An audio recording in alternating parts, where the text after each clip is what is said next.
श्रीमच्छङ्करदेशिकेन्द्ररचिते तुङ्गपगतिरगे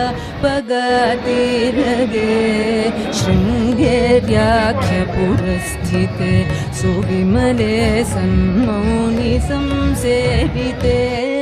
श्रीमच्छङ्करदेशिकेन्द्ररचिते तुङ्गपगतिरगे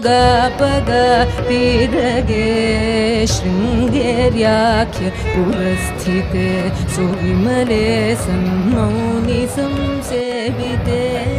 पीठे तां रविकोटिदीप्तिसहिता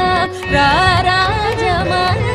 शिवां राजीवाक्षमुखमर्चितपदां वन्दे सदा शारदां पीठे तां रविकोटिदीप्तिसहिता